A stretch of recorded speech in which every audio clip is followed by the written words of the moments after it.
Welcome to Corrective Consciousness, episode 18. I'm your host, VyseTheBold, and this is... Lotus Prince. And I'm PyroJackFrost. I think my name was Luminaire last I checked. That it was. Mm-hmm. That's what the name your mommy gave you. No, it's not.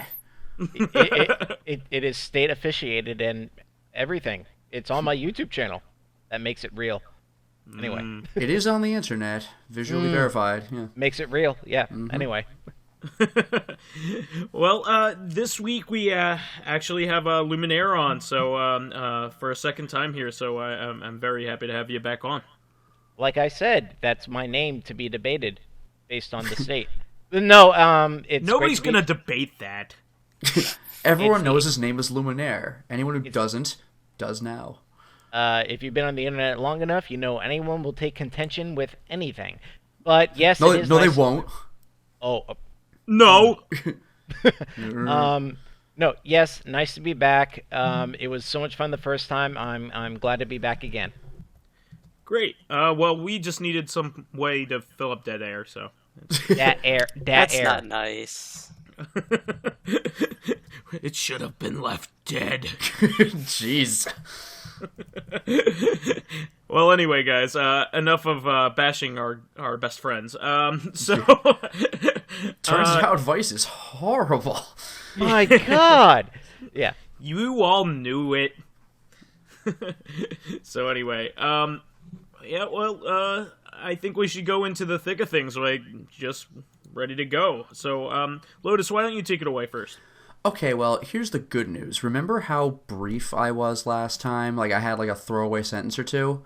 Nope. Well, now I'm going to do it again. I was dealing with, and am currently on antibiotics for, strep throat. So, how was your week, Pyro or Luminaire?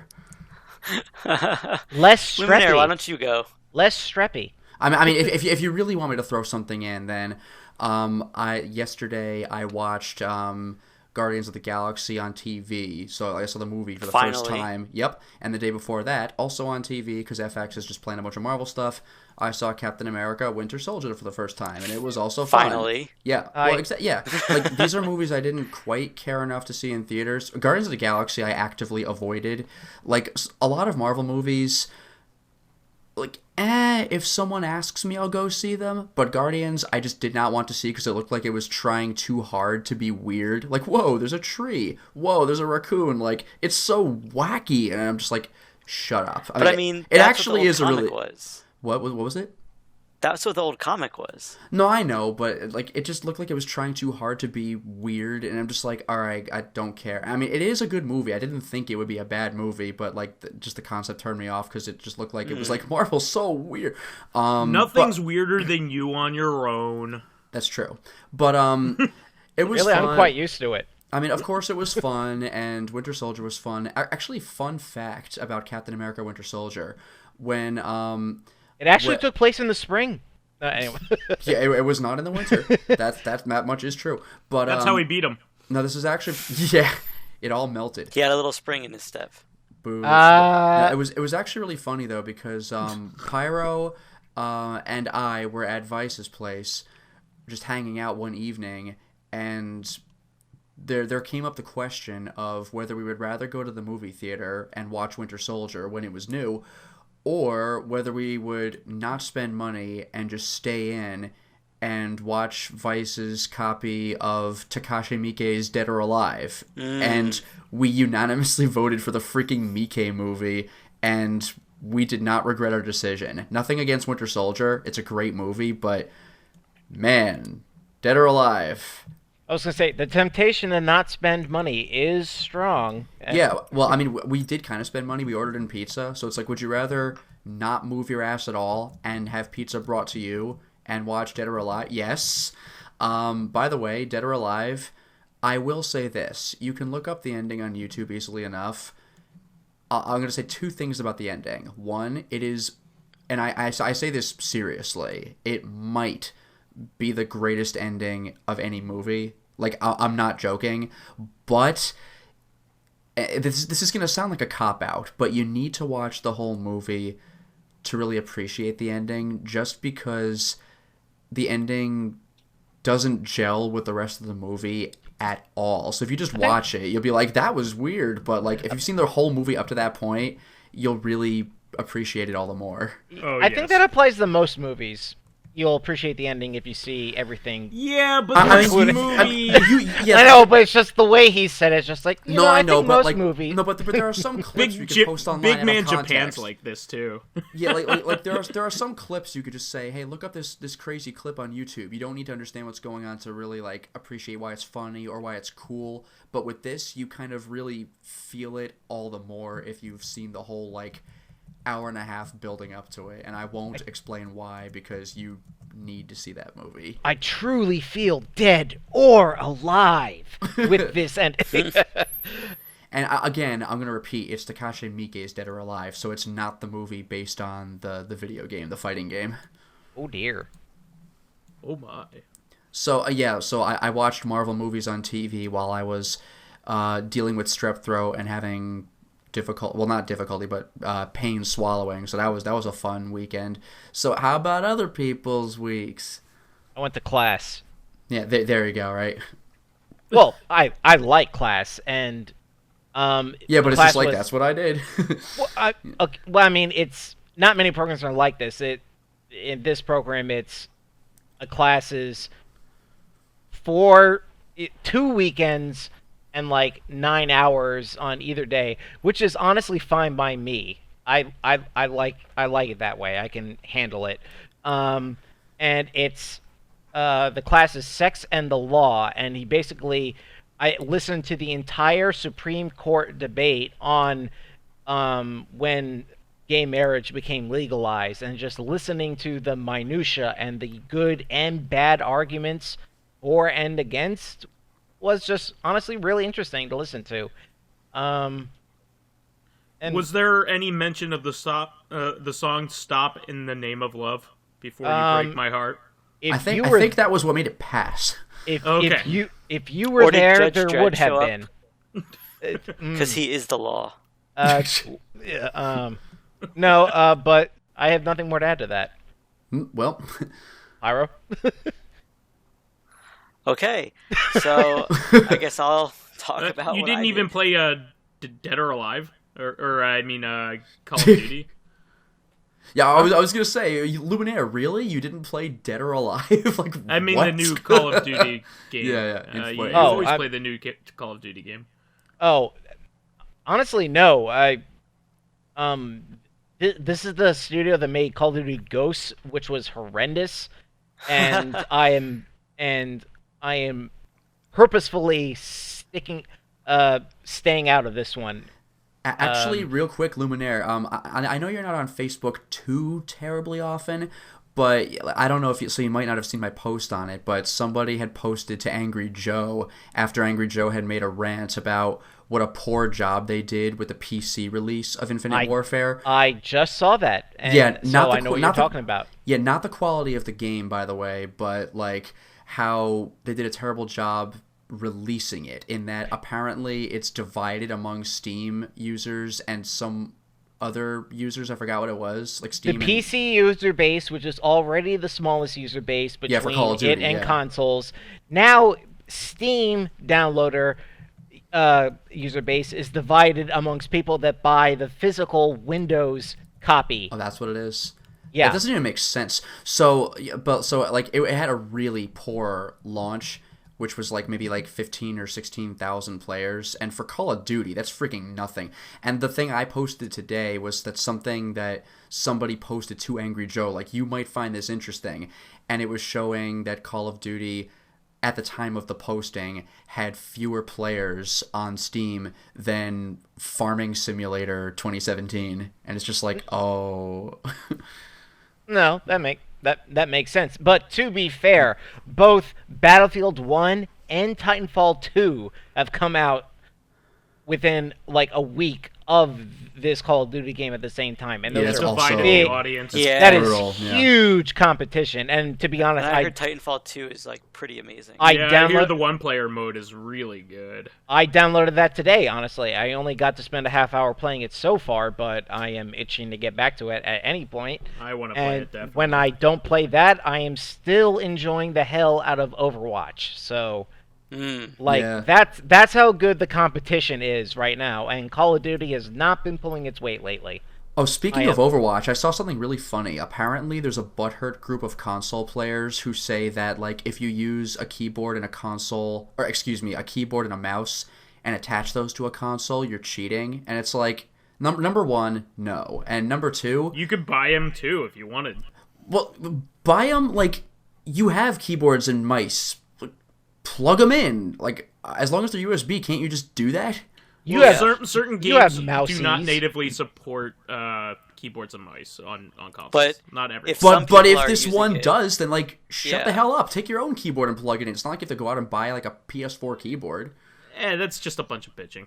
That's nobody what I'm likes to lose, especially whiners. But I mean, nobody likes to lose, and that's whining, and that's annoying enough already. But again, you have a keyboard and mouse that probably works. Use that if you want to, like.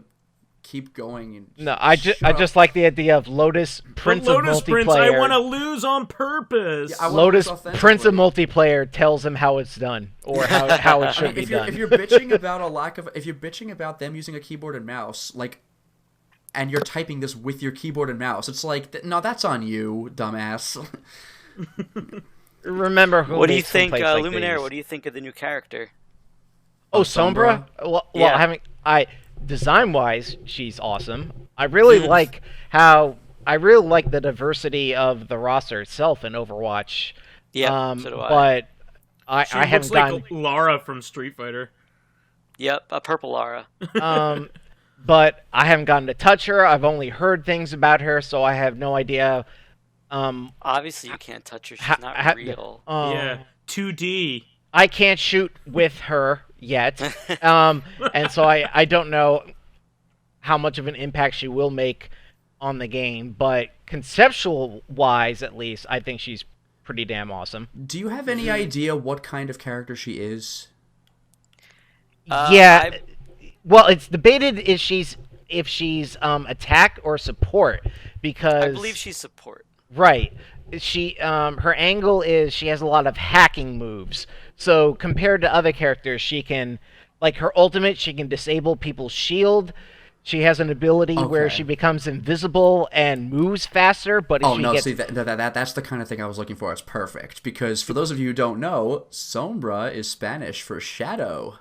But she's not Spanish, which is a funny thing, I believe. I don't care. She does speak Spanish. If you watch, no kidding. I actually did what the very first Blizzard Overwatch like CG cutscene I watched had her in it, and she speaks Spanish in it. So there you go. Luminaire, you just had Telemundo on. Come on. And she functions like a shadow. I'm okay with this. It checks out. Like if she were a tank, it'd be like, why is her name Sombra? You know. But if she gets hit or attacks, it breaks it.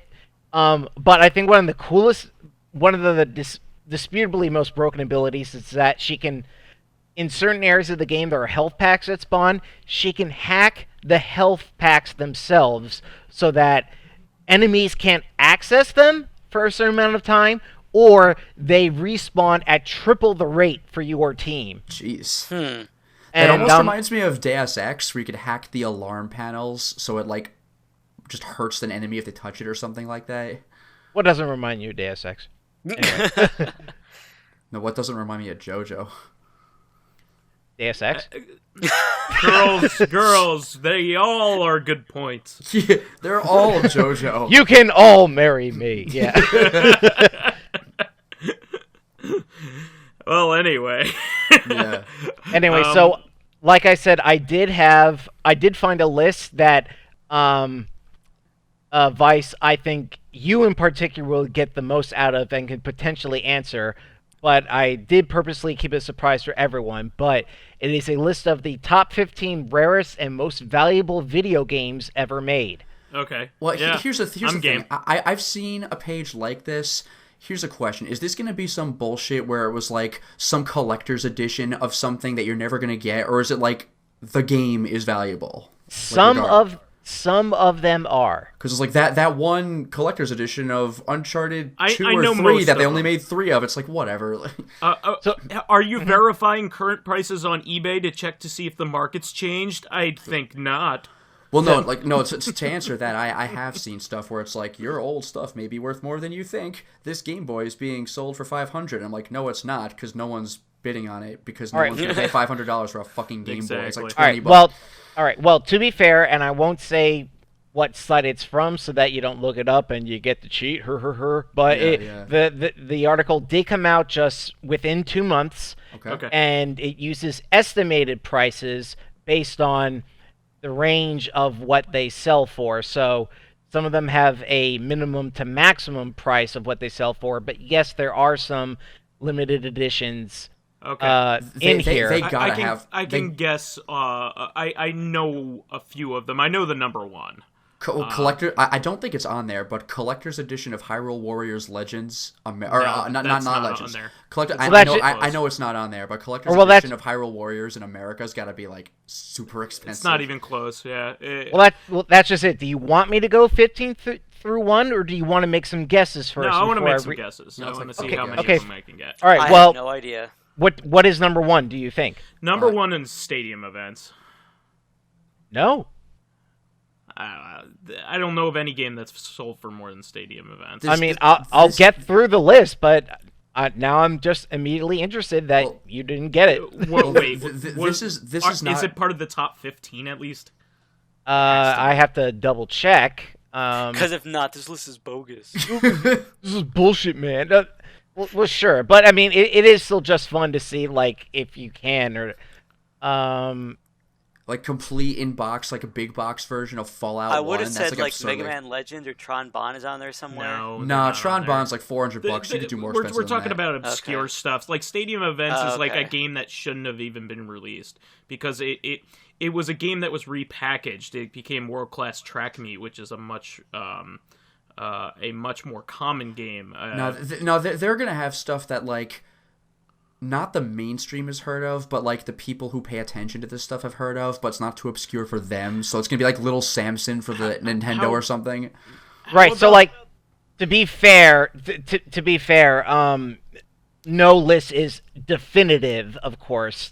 So I'm just but I mean, I know we've already established this, but I'm telling you, like collector's edition of Hyrule Warriors Legends, it was only sold in the freaking Nintendo World Store in New York City. It's not even on the list. I know it's not on the list, but like that's why that list is bullshit. Like I don't know if this is so tough. Anyways, I'm telling you, these games are rarer than that. Anyway, so far that game is not on this list. So like World Champion, Nintendo World Championship. That Post. That is on the list. So that one is. Okay. What number is it on the list? By the way? Well, I'll go through the whole list eventually, but okay. Like I'll get a few more guesses in, and I'll just tell you if it's on the list or not, and then I'll go through it. Okay. Is it one of those things with that super rare like one of a kind release of like Saints Row the Third or something, or whatever the President one was? I'm just going to tell you if it's on the list or not. Yeah. That like super edition of Saints Row. Can I make a guess here, or are we? No. No. I mean, I figured you would have the best guesses out of any of us. Okay.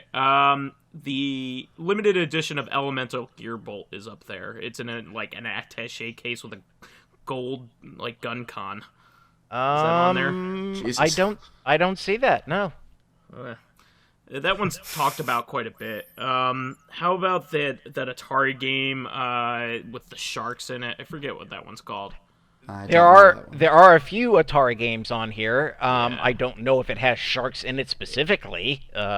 Well, you would be able to tell by the title. I think I got one, but it's... Is it called Atari Game with Sharks in it? Yeah. This is not going to be on the list, no way in hell, but Japanese only limited edition of Enemy Zero for the Sega Saturn. Yes. Where like, where do you remember that, Vyse? Where the director, it has a condom with it. It has like a VHS tape with a music video. Like there were only like 10 of these limited editions or something like that. But this was the one where I forgot the guy's name, the warp guy, but like he's Kenji Eno. That guy's weird as hell. Like for this particular limited edition, he would literally drive to your house and deliver it to you. Like one of the games even had a limited edition where it came with a condom, like a warp brand condom. Now, again, just to be fair, it says the list is top 15 rarest and most valuable. So while some of these may be rare, it's how much people are willing. 1,000, I think. That's what I'm saying. Like, stadium events has sold for like $20,000. That's why I think that this list is like a little like. Well, that's what I'm saying. It's not going to be perfect, but anyway. Any more guesses, or I can start reading from the bottom? The problem is that it comes down to like, top sci-fi anime, where the translation of the title is like top sci-fi anime that I have heard of and watched. Like it's like that with the rare games. Like, do you really know all the? Correct. Is Popful Mail on there? No. Or Snatcher? No. That's unlikely. Yeah. Well, if Snatcher's on there, then Tron will be on there. But hey, maybe you'll learn. Is a lot more common. Hey, maybe you'll learn something by going through the list, but we'll see. All right, go ahead. All right. Why don't you just do the list? Number 15 is Miria 6-in-1 for the Nintendo Entertainment System. That's obscure. I don't even know what it is. Right? Developer, Caltron. Estimated price, $700 to $2,900. Yeah, that one is probably an unlicensed title. In fact, being an unlicensed video game, there you go. Myriad 6-in-1 didn't offer any real standout games, much like other video games that offer a wide range of video games in one disc or cartridge. Myriad 6-in-1 offered clones of other popular video games, and as expected, the sales for this game were poor with low review scores. Is Action 52 or Cheetah Men 2 on here?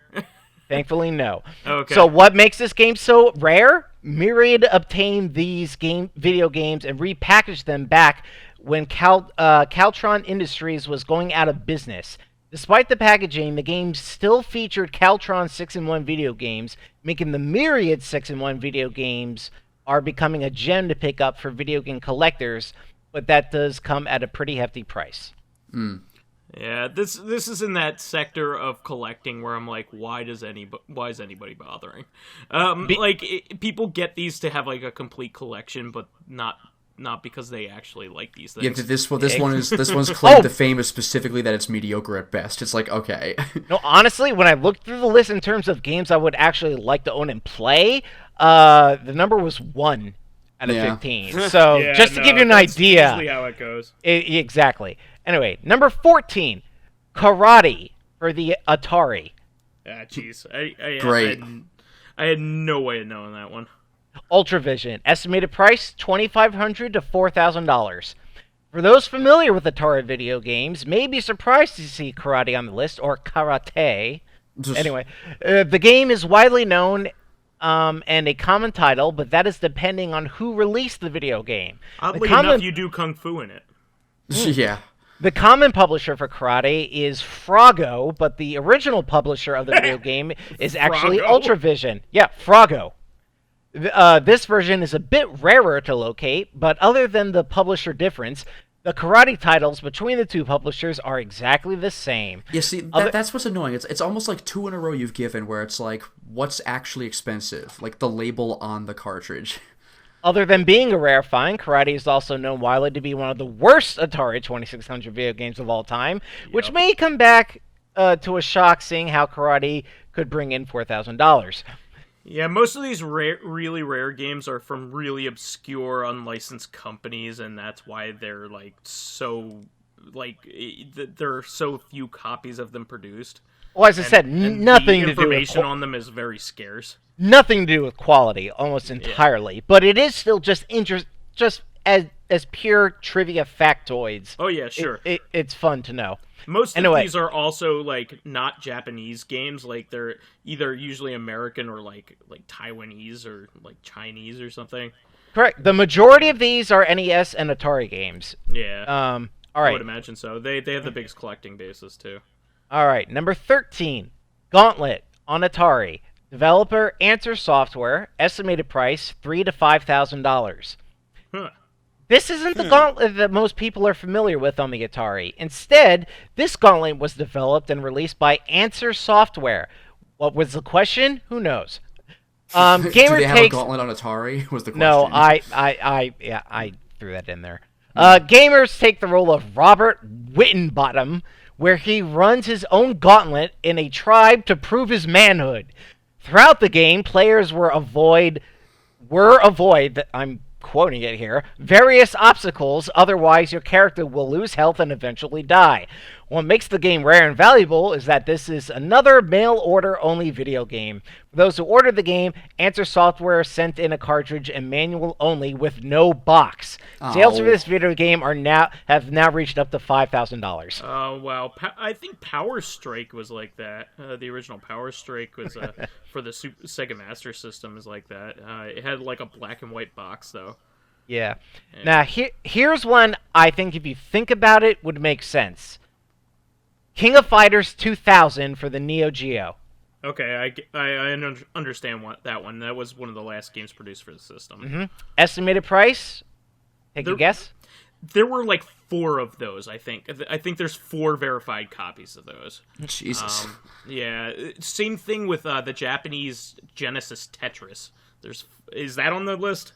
It is. Good. Okay. There you go. You got one. Yeah. Impressive. Yeah, Estimated there's four verified copies of that, and Alexei Pajanov has signed one of the copies. I know that. Exactly. Yeah. So estimated price is $3,500 to $6,000. Jeez. Yeah. King of Fighters 2000 was the 7th installment for the King of Fighters series, and the final one And that's the AES version, not the MVS version, right? At that. Yeah.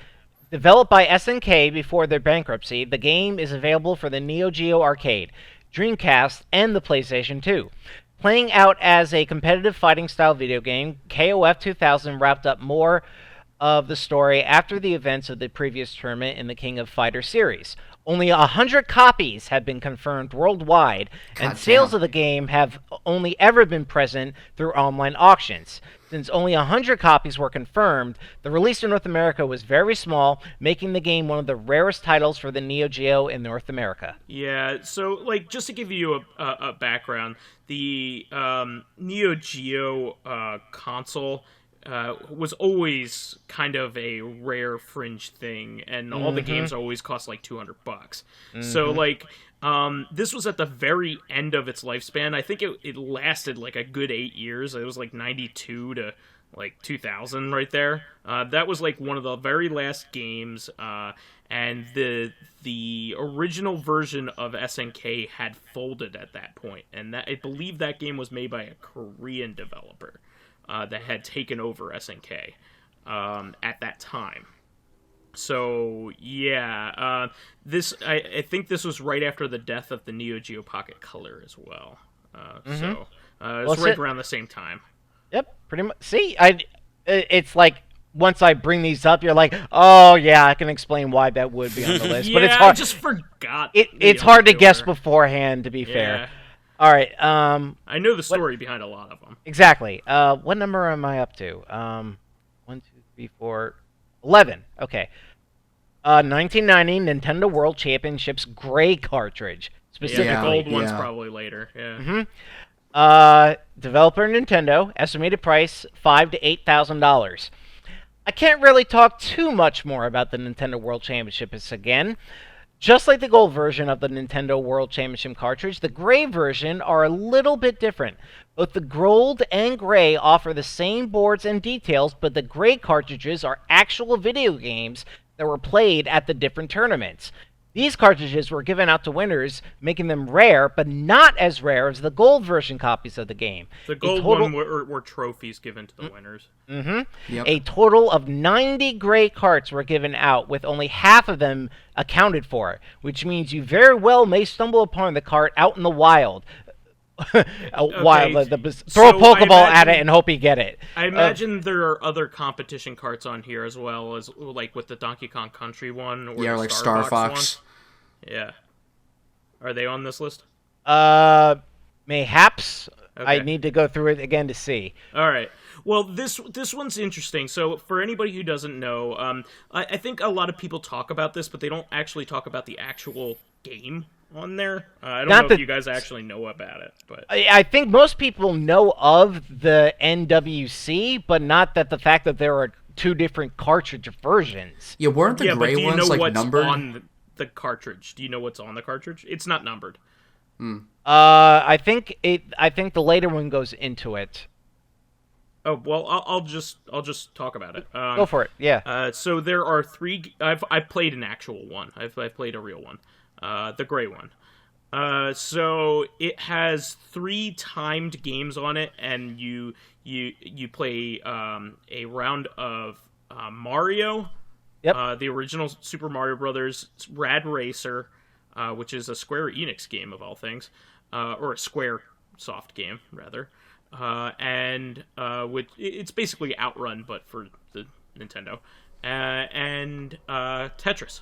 So did that have that 3D glasses effect? So that game in the US had like a 3D glasses mode. When you pressed like select or something, you could wear like red and those red and blue glasses. But there's actually a Famicom 3D version for the 3D image viewer, the 3D glasses for the Famicom that are very similar to 3D glasses these days. Isn't it amazing how Nintendo has clearly tried some of their ideas before in the past, and they're just trying to get it right eventually, like 3D with the Rad Racer, then the Virtual Boy, and finally the 3DS? Actually, they tried it again on the GameCube. The original version of Luigi's Mansion was supposed to have like a second screen that you put over your TV to make it just like the 3DS. So Nintendo's really been playing with that concept for a long time. I just think that's interesting how mentally innovative they were ahead of the time and trying to implement these ideas, but the technology was just not there yet. They've always really liked trying new ideas and new gimmicks to try to see what sticks. That's kind of what makes them fun. I mean, they were a toy company, so having a video game system that feels like you're playing with a toy is not completely far-fetched. I think they're cool like that. Good old Tiger Electronics. Anyway, Yeah. all right. If you like playing a piece of crap. All right. Number 10, Ultimate 11 Super Sidekicks 4 Euro. This is a soccer game for the Neo Geo. Okay, yeah. Estimated price $4,800 to $10,000. Yeah, so, again, another rare Neo Geo game. PAL games tend to be even rarer. They just do.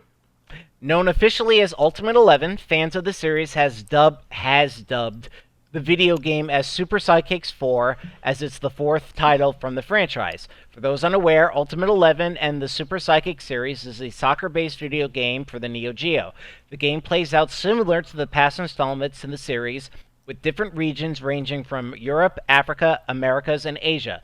Again, this is slightly puzzling as Ultimate 11 Super Sidekicks 4 on the Neo Geo is rare, but only for copies released in Europe. Owning a copy of the game for European consoles are expected to reach over $10,000. Yeah, and here's another thing.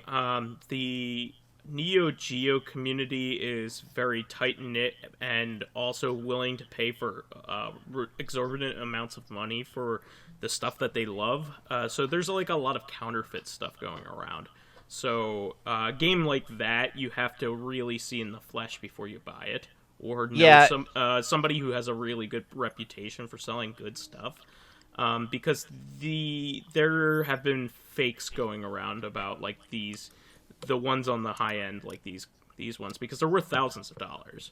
Yeah, they definitely always struck me as like hardcore authenticity in terms of arcade video game grittiness, you know.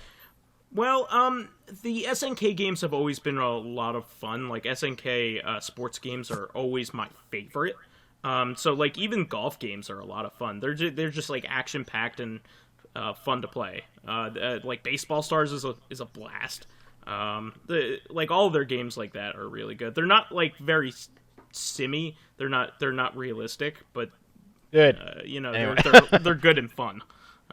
Well, the next one is another Neo Geo game, Euro. Would you dare to try to Kazuna make a guess? Encounter? Is that it? You got it! Yeah. Holy crap! Nice. Yay! All right, Kazuna Encounter Euro. Estimated price $6,400 to $13,500. Sequel to the video game known as Savage Rain, SNK brought out Kizuna Encounter. Released back in 1996, the video game was available. It's one of the first fighting games with a tag system. Wow. It was available for the arcade, Neo Geo, and even the PlayStation 2. Kizuna Encounter was a competitive fighting game that included a tag system in which players can easily switch out to another character during battles. Normally, this game doesn't fetch a high-paying price, but rare copies are available. The European Neo Geo version of Kizuna Encounter is rare, with only just 12 known copies known to remain. Details as to why the European version of the game is so scarce is unknown, with even rumors suggesting that the Euro copies of the game were never commercially released. Yeah, so again, this is another one of those things where that community is so contentious. There's been a ton of scandals in that community, and to be honest, like, paying thousands of dollars for these games is very treacherous.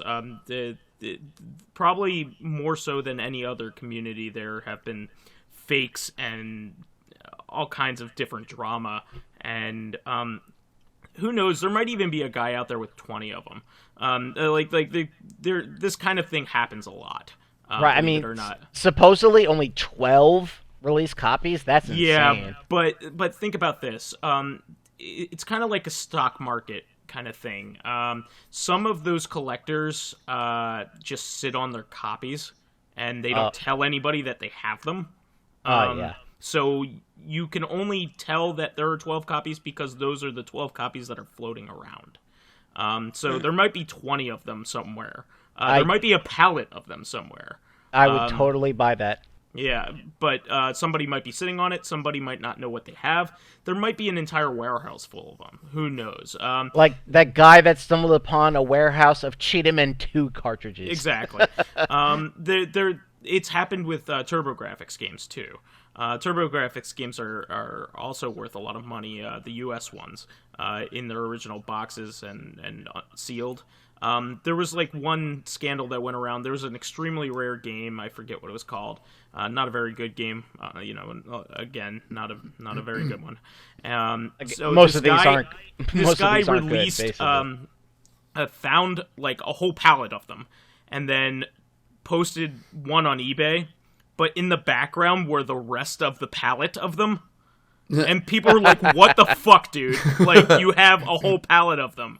And there are like 10 copies of this. Like, bro. he basically ruined the whole market and like caused an entire controversy just by like taking a stupid photo. So, I mean, really, the way to do this is to sell one every once in a while when you need cash, and never and do it as a different seller name every single time. You know, it's just one of those things. Vyse, show him how it's done. but anyway, also Europe has had like a history of like nerdy things being destroyed in floods, and fires.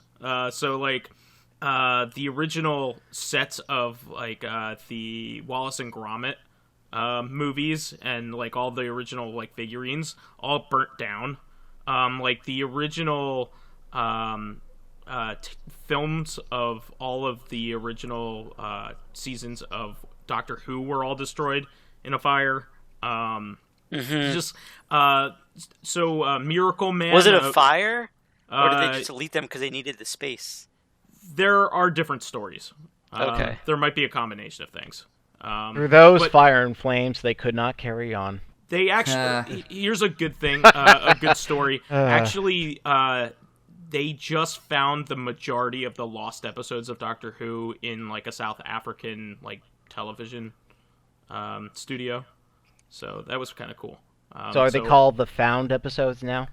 Basically, yeah. I mean, there's like 2 or 3 whole seasons that they found, which is pretty neat. But anyway, all right, we're halfway through the list. I'm on number 8 now, so considering how long we're going, I'm going to try to go through this a bit faster. Yeah. So the next one's an Atari game. Any guess? Nope. I don't know Nope. Atari. All right. This is Red Sea Crossing. Yeah, I don't know. Oh, that's what I was gonna guess. Yeah, I was this close. Yeah, I'm sure there's some religious games on here. You had your chance, yeah. Developer, Inspirational Video Concepts. Estimated price, $10,400 to $14,000. Red Sea Crossing is a bit of a mystery. Locating information down for this game was a bit tough, but the story is interesting.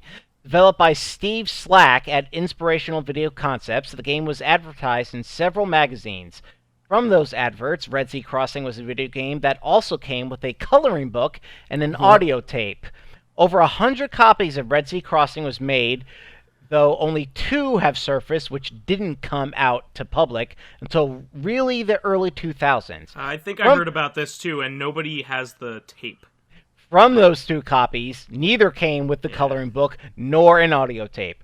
We're sure the estimated price for a Red Sea Crossing complete with those extra items could easily fetch more than $14,000. All right. Yeah. Next, as you said, Genesis Yeah, Tetris. Yeah. Estimated price $3,000 to $16,000. So you don't need to read this one. I can tell the story behind this one. I'm gonna read it anyway. Go ahead. So basically, what happened here was Nintendo locked down the rights for console version of Tetris, and it was kind of weird because they were dealing with the Soviet Union at the time, and they technically owned it because they owned everything that any intellectual property that came out of Russia. Cold War video games. Yeah. So Alexei Pajitnov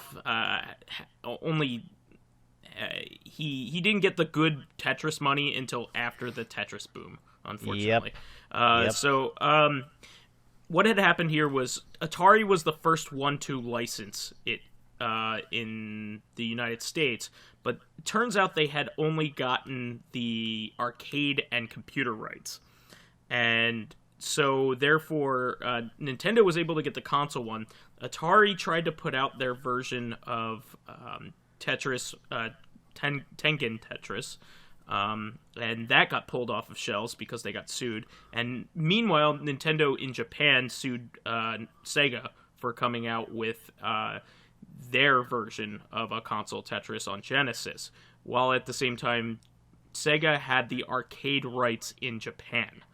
While Atari had the arcade rights in the United States. Yep. So the same thing happened in Japan. Sega got a cease and desist, and all the stores had to return the game, and then 4 leaked out. Yeah. To basically sum up what you just said, there was a port, and because of the NES, they never got released. Nintendo owned the exclusive console rights. Somehow reported 10 copies have been released, which can bring in about $16,000. How these video games were released is likely through the development team who directly had a hand in developing the video game itself. Nevertheless, finding a Tetris copy for the Sega Genesis out in the wild isn't likely to happen. Yep. Alright, next one. Another Atari game. Yes? Nope. No okay. Atlantis 2. Okay, yeah, that's an iMagic game. Developer, iMagic. Very good. Estimated price, $5,000 to $18,000. To talk about Atlantis 2, we would have to discuss Atlantis on the Atari. Very fun game. Developed by iMagic, Atlantis is a fixed shooter, much like Missile Command. Players must defend the lost city of Atlantis again, for the second time, against enemies, which can capture the city by destroying the 7 bases. While the game isn't too far different from several video games from the same game genre, Atlantis 2 is the real gem from the game. I guess this isn't properly... Yeah, there's some wonky... But, don't confuse Atlantis 2 as a sequel to Atlantis. Alright? As the game is really a rewarded copy of Atlantis. Huh. This copy was given to those who won a competition in which players played Atlantis and took photos of their high-score screens. The top 10 highest-rated scores received a copy of Atlantis 2, which featured faster gameplay. Okay. Gotcha. So it's like the FU edition. You're rewarded with hard mode. Atlantis Turbo Edition. That kind of reminds me almost of Mindstorm 2. Mindstorm 2 only was the original Mindstorm, but you could like go further in it because like there was a glitch that stopped you from beating the 9th level or something like that. Yeah, and... for those who don't know, Mindstorm is basically asteroids, except it's on an obscure system called the Vectrex. Which is one of my favorite systems. I love it. It's a pretty kick-ass game too. Yeah, but if you quote beat Mindstorm, like you basically reach the kill screen, except it's not really supposed to be a kill screen. I think the developers just didn't think anyone would get that far. So if you did, they're like, and they would send you like a fixed copy. Now, yeah, so those are really rare too. This one is kind of a cop-out because no one would ever guess it, and it's the 1991 Nintendo Campus Challenge NES console. Estimated price $14,000 to $20,000. Much like like a blue-colored one or something like that. No, it looks based on the picture, it looks identical to the original NES. But much like the Nintendo World Championships, Nintendo also made another competition. Instead of being offered by different cities, Nintendo toured different college campuses and top spring break locations. Damn. So in the background, you see girls lifting their shirts up for. The competition played out very similar to the World Championships competition in that a custom cartridge was made that featured select minigames. Here's the interesting part of the story. The game cartridges for the competition were supposed to be destroyed after the event. Lame. However, one waste. copy was discovered from an ex-Nintendo employee in his garage sale back in 2006. The game was later purchased for over $2,100. Sure. A single version. And to directly segue into the next one is the 1990 Gold Edition Nintendo World Championship. Yeah, there we go. It's the same exact thing as the gray one, except it's gold. $15,000 to $21,000. Yeah. I do have to note that this game is particularly notable because it's hard to emulate with flashcards. It has its own mapper, and it also has its own dip switches, kind of like an arcade cabinet, like for different settings, like how many seconds you get to play each game, that kind of thing. Neat. How many copies do you think are officially out there? It's like 25, something like that. 26. Holy shit. Yeah. Very good. But one off, therefore wrong. Anyway. But he's, out of all of us, he's the closest without going over, so if he wins, the price is right. Well, as I said, the Vyse is right. Price is wrong, bitch. The Vyse is right. I didn't think anybody would. All right, so there's 3 left, and they're all Atari games. Okay, I was gonna say they're probably not in my wheelhouse. Yeah. All right, so just go for it. Atari is not my expertise, unfortunately. All right, number 3, Air Raid. Developer, Men-A-Vision. Wait a minute, I might have heard of this one. Correct me if I'm wrong, but was this the You're one wrong. you thought there was literally none of, except some guy bought like a box copy in a Goodwill one day? We'll see. Estimated price, $3,400 to $33,400. Air Raid is unique not just because of its rarity, but for the design of the cartridge alone. Unlike other cartridges for the Atari, Air Raid was blue and featured a T-shaped handle. Oh yeah, I know. The game... It's goofy looking. It looks like a T. Yeah. The game plays out as a hero protects a city from various enemies such as saucers and planes that are trying to destroy different buildings within said city. What makes Air Raid rare and valuable is that only a handful of copies were released from Men-A-Vision, a developer who only brought out Air Raid. Now the limited copies. Right. Yeah. Now the limited copies left have sought a far-fetched price online from eBay and Game Gavel. If you find this on the cheap in some market, be sure to pick this up. The design of the video game cartridge is easy enough to spot in the wild. It's just locating a physical copy to be the tough part. Yeah. You should take a look at a picture of this. Like our audience should take a look at a picture of this. It looks like a piece of shit. It looks like a play shovel, honestly. Yeah, a kid would. It doesn't even look like a game. It literally looks like a play shovel that you would dig with in the sand with a picture of Space Invaders on it. Yeah, and the even the label art just looks like crap. Like it's just awful. It really does. And this is the funniest part. This is their only game. The Men-A-Vision logo is printed over a rainbow. Nice. Manavision. All right, so Tumo. Birthday Mania. Developer Personal Games. This is personal stuff. Yeah. Price $15,000 to $35,000. Birthday Mania from Personal Games was a pretty big flop and more of a novelty in a sense. The game was offered only by special order with a custom cover art. A blank space allowed a person's name to be written out, thus showing Birthday Mania, happy birthday to, insert name here. Cool. The objective to the game was players must blow out candles from the birthday cake in-game. While it's no Halo, the game is fetching a high price. Very few copies remain, making it near impossible to own a copy of Birthday Mania, but crazier things have happened. Try tearing through your attics in that old cardboard box holding the Atari video game console to see if you have one. What? Oh, go ahead.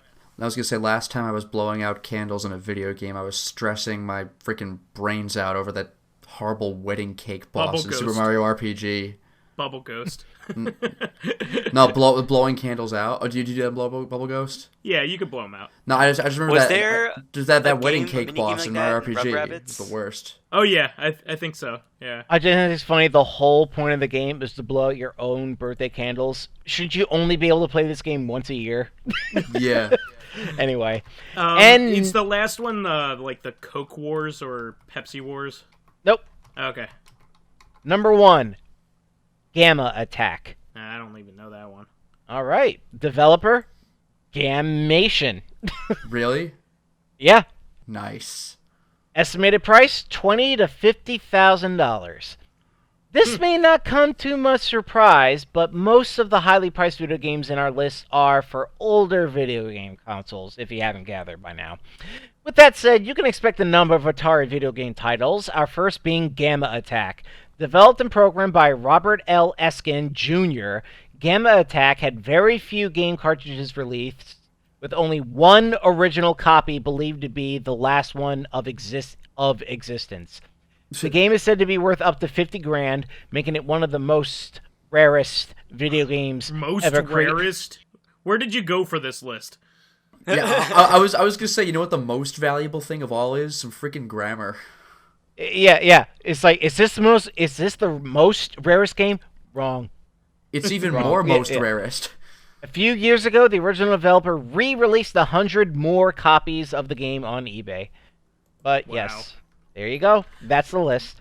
So, it begs to be said that with Atari games, like, this is the reason why, this is part of the reason why, like, the video game crash happened. There's, like, all kinds of crap being released by anybody.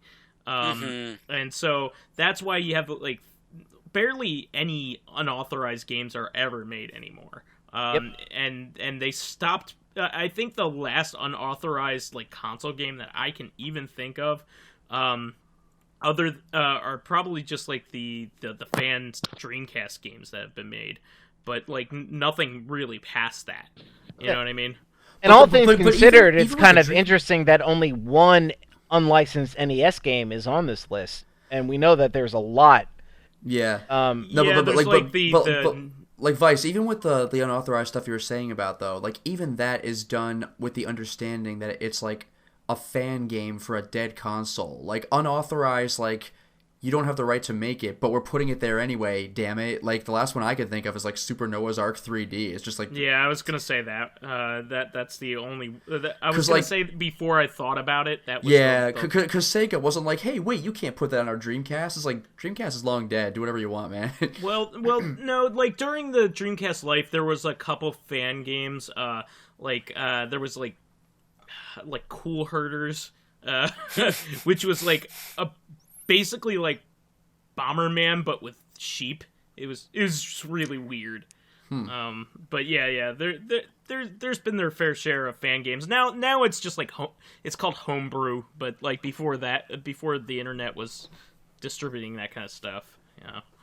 Yeah, but even then it's through the internet. Like, you didn't get this put on store shelves, much to the official company's dismay. Yeah. Super Noah's Ark 3D is probably the last one that I can think of. Yeah. So those goats with their telepathic kicks. Yeah.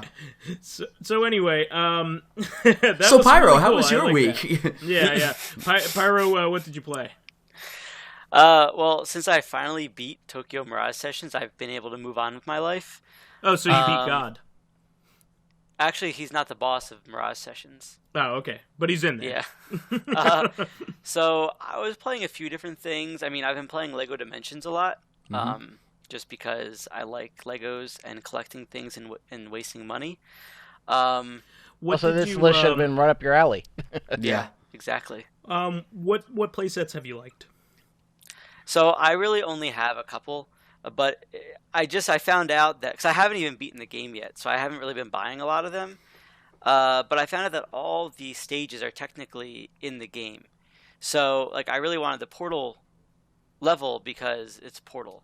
And I really wanted the Doctor Who level for the same reason, but in the story you actually play through. You wanted the Doctor Who level because it's Portal?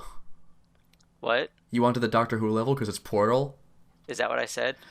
Nah, I'm being annoying. You said I wanted Portal because it's Portal, and I wanted Doctor Who for the same reason. Oh, so it's like it's portable. Yeah. Yes. Who? But yeah, so Did you go Shell for Halloween? What? Didn't you go Shell for Halloween? That was a different person. You're having drunk memories of that night. I'm having. He was having. That was someone else. All you white folks look alike. But yeah, so that's been fun. Another game that I tried out actually that I see Vyse, you also have been playing, and I think I managed to beat your high score, was Galaga Wars. Oh yeah, I have a moment where the most gaming that I did was touchscreen games on the phones. So yeah, this game's great. I really like it. Yeah, I think for obvious reasons it gets really tough. Like I got to Sector 3, and it's just like kind of annoying, but it's still pretty fun. Even just beating Sector 1 over and over again is just enough of Galaga whenever I want Galaga. Yeah, it's really good. This is also one of the first games that I recognized didn't run well on my iPad. I have a third I have a third generation iPad, and it's only just now starting to show its age. In terms of like it just runs games slowly now. Like the frame rate sucks. And so I actually started playing it on my phone, and I had a much better experience because I have a Samsung Galaxy S7. So it's a top of the line phone right now. So, but I find it interesting that Namco is getting, like, they first realized that they can sell their old classics with like the Pac-Man Championship Edition and Galaga, whatever that they called that one, and then now they're like, hey, we'll do the same thing for mobile and make mobile versions of these games. Yeah, and they started like. I gotta hand it to a lot of the companies now. Like for a while there was just like a ton of like touchscreen games that were like very fatty. Like a lot of people were playing them, and then like all really into them. And I was just like, I don't really see what's cool about them. It's because we've been playing games all along, and these people were fascinated by having a game to play. You know what I mean? Yeah. So to me, playing something like Candy Crush... No, playing something like Candy Crush is kind of like... Man, I was playing Puzzle Quest, like, ages ago. And, like, you know what I mean? Like, I was playing the same thing ages ago. Yeah, but you just didn't... Yeah, I was playing, like, it's Bejeweled. not even that. But, I mean, like... It's more like I didn't see it as a novelty like they did, you know? I'm calling them plebes. Okay. It is like getting other people into gaming, too. Because I'm pretty sure there have been people who just started with Candy... whatever it's called, Candy Crush. And, and they got into real gaming because of that. Well, Candy Birds, Anger Crush. This is the thing that I always say is that like cell phone games have replaced arcades. So like as disposable games that you could play for a short amount of time. and you could play like as you're walking through the streets. Like arcade games used to be cool because like you'd be like, okay, I'm on my way to a place, but I need to waste 15 minutes. Why don't I like duck into an arcade if I'm in the city? You know what I mean? So like cell phone games really serve the same purpose, and they're better for that in a way because you could buy them whenever you want. But they can't replicate the smell of arcades. Maybe that's a good thing. Yeah, I mean, Galaga Wars, like some of the games that I've been recently playing have been a lot better than like earlier attempts at like getting my attention. And and I think people are starting to realize how much people like will pay and how much they can offer for free for people to like play it enough so they get enough money off of ads, and they're starting to learn that balance, which is good. And people are getting wise to like the same boring structure. Of like, hey, you need to do this and farm this and do this, or you could pay more to speed it up. It's just like that might have been cool for a while, but now people are like way familiar with that, and like you have to do something different. They're recognizing the archetypes. Yeah, I mean, like, you can't just attract players by doing the same crap anymore. But Galaga Wars is a very good one. I really like it. Along with Namco's other offerings like the Pac-Man 256, and it's just really impressive. Yeah. So the other thing that I did this weekend that was actually really fun. So my girlfriend's birthday was on Saturday, and we went to, I don't know if you've ever been to Madame Tussauds, or however you pronounce it. No, I've always wanted to. Yeah, so we didn't really go for that, although that was a big part, and that was pretty fun. Like, whenever I see people taking pictures of the wax figures, I'm like, that looks really stupid. But then I went there, I'm like, I kind of want pictures with these people. They look real. Yeah, but the real reason why we went is for what's called the Ghostbusters experience. Ooh. So it's like they call it hyper reality. So you wear a visor and a pack that's kind of supposed to be like a proton pack, and you have a gun. Don't cross the streams. And then you step into like a room that they have set up, and because of your visor, you're seeing things that aren't there. But like, if there's a door on the wall, so it's like an augmented reality game. That's yeah, really cool. But they call it hyper reality because you're in it and you're like doing things. Like you can open a door.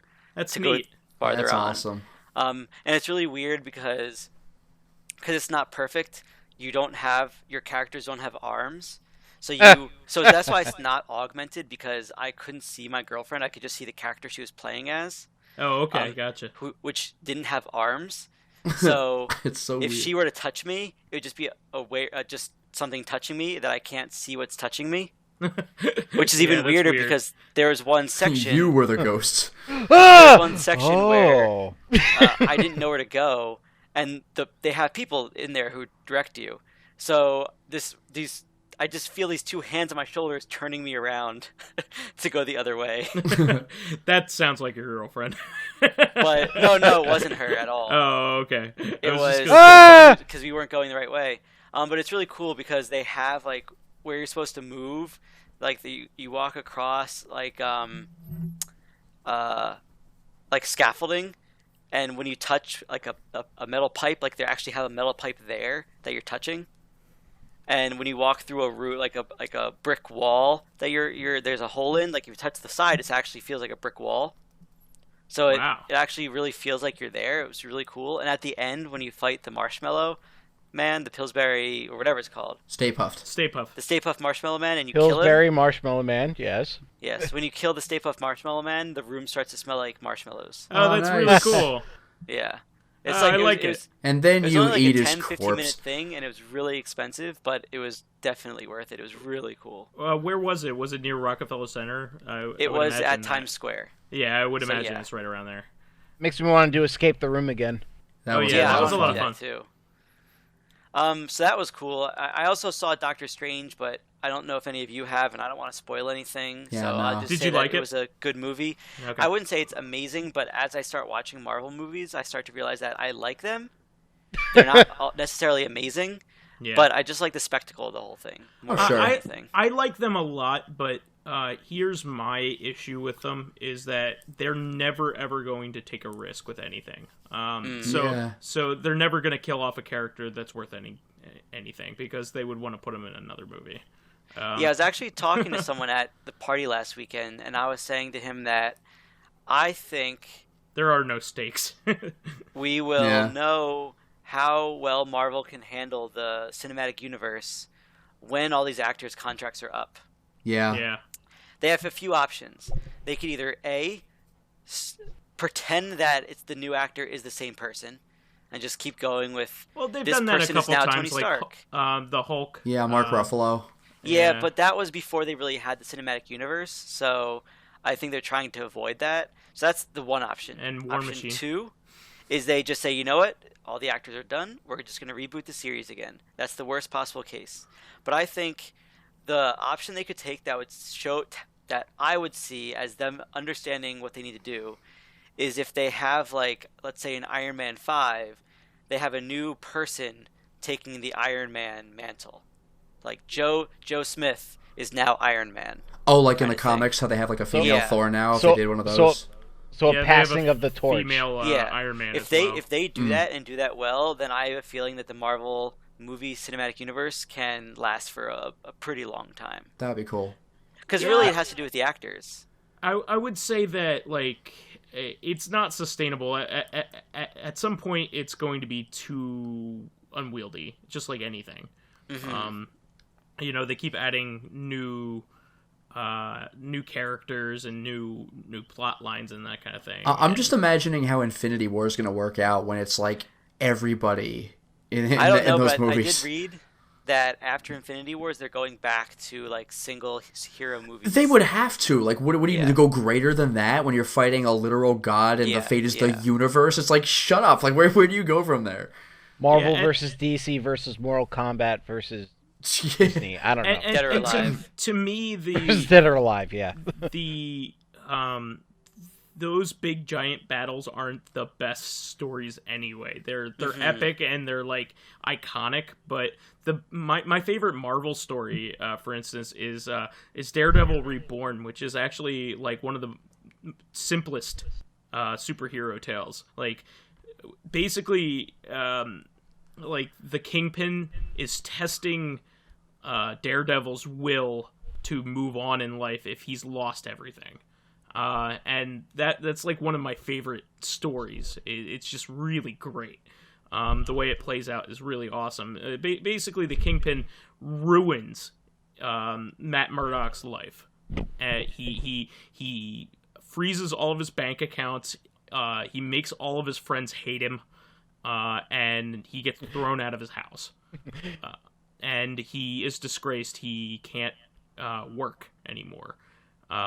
So he basically becomes like a down and out superhero that is like living on the streets, and he's basically trying to break his will, and he still is able to rise through it, and it's a really great tale. And you don't even need something like Thanos, you know? It's like... I think like the whole big battles are obviously to draw crowds, but the best stories, like you said, are this one hero's story that's not their origin story, but like just a good story with that hero and that hero only. Maybe there might be some cameos, but it's not like it needs to be this full like roster sort of battle sort of action situation. Not to mention that I don't want it to turn into an X-Men 3 The Last Stand situation where you have so many characters that each of them has like 15 seconds of screen time and you're like, what just happened? Like, I have more faith in the Marvel Cinematic Universe to do something X-Men better. Universe. Yeah, I mean, they did a really good job with Avengers. They didn't have 1,000 characters in Avengers, to be fair, but like, I have more faith that it'll be successful in something like Infinity War, but like, I still have that lingering fear of just X-Men 3 where every fight was like a couple of punches and kicks and then the one thing. Yeah, a couple punches and kicks and then the one cool move. Like, but you didn't see that one coming. Like, next fight. You know, oh my god, Pyro versus Iceman. That's a match made in heaven. It's fire versus ice. And they both just Dragon Ball Z energy beam each other. Then Iceman gets a sweet headbutt in. Ooh, ice headbutt? That's gotta hurt. Next fight, I'm and the you're like, juggernaut, okay. bitch! That pissed me off more than anything in the entire movie, by the way. And then you have Wolverine fighting the guy who regenerates. Oh, damn, how's this gonna work? And Wolverine kicks him in the balls. Ooh, man, he's gonna feel that no matter what. Next fight. It's just, I don't care about any of this stuff. Well, another the word on the thing. Oh, go ahead. So you go. No, you go. I was going to say the word on the street with the third X-Men movie is that, like, at the time, Bryan Singer was making Superman Returns. Yeah. And he had made 1 and 2, and 2 is probably the best X-Men movie. 2 was awesome. And I guess what was happening was Fox was like, well, you know what, we're not going to let you direct the third one, and fuck you, we're going to destroy our series. And they did. And then they somehow recovered, like, after 2 bad, like, terrible movies. What was the second? X-Men Last Stand and Wolverine. Wolverine Origin. Wolverine Origins wasn't terrible. that bad. It just had really awful CG at parts, and No, the entirety of the Origins final was fight was bad. terrible. I hated it. I thought I it was didn't mind terrible. the movie. As an What I was gonna overall movie, I say- didn't mind it, but Deadpool sucked. Is You thought Is Deadpool that- sucked? Ha ha ha. Deadpool in Wolverine Origins sucks. yes. Oh, okay. Yeah, Baraka, Cyclops, Blast, Deadpool. Yes, that was bullshit. I did not see. I did first not see saw- Wolverine Origins, but I thought you meant Deadpool the movie. No, well, Deadpool the movie's No, great. that was fine. Everybody agrees. Yeah. I thought it was interesting because, like, how does the whole world like Wolverine, especially in the movies, and just, it's just me who doesn't like him? What happens with Wolverine is the same thing that happened in the 90s when I played the X-Men arcade game and didn't know which character to choose. Everyone has heard of Wolverine. And now that we've seen movies with Wolverine in it, we're like, oh, now I know who Wolverine He's is, Marvel's and I like Batman. him. Yeah. No, I know, Marvel's but I'm just Batman. saying because the newest Wolverine movie. Do you know what the name of it's going to be called? Old Man Logan. Just Logan. Oh, I'm okay okay. with that. Well, it's based on the Old First Man Blood. Logan. But an interesting thing Movies. about it is a trailer for it was before Doctor Strange, and if you did not know who Wolverine was or any of the characters, it would just seem like a non-superhero movie. Yeah, but kind of the interesting. thing is, well, I appreciate that, but like at the same time, if you didn't know who Wolverine was, then you've missed the last literal By now. 15 years of yeah. X-Men movies starring Wolverine. They're all Wolverine movies with a single exception of First Class. They're I know. all It's like Wolverine it's movies. like making a movie called Bruce Wayne. I mean, how many people would not know that that's a Batman movie? You Well, No, I well, realize well, that. fewer people But know what I'm about saying the is name there weren't Logan, any but- superpowers barely used in the trailer, so it's It's like supposed to be kind of like it's- Unforgiven. It's like a post-apocalyptic Wolverine's tale, and the comic book was really great, but it took a lot of risks. Like there was a lot of like racy stuff in it. Like he fights like a bunch of inbred like Incredible Hulk like hillbillies. It's really like there's some weird stuff in it. Fallout 3 DLC. Yeah, That's what- basically it's like everybody's dead except for like a couple other like superheroes that are helping him out do whatever he needs to do. It's basically has anybody seen Unforgiven? Nope. Okay. So Unforgiven is a great movie by Clint Eastwood. He actually won his first Academy Award directing it. I don't know whether he got it for acting in it, but he definitely got it for directing it.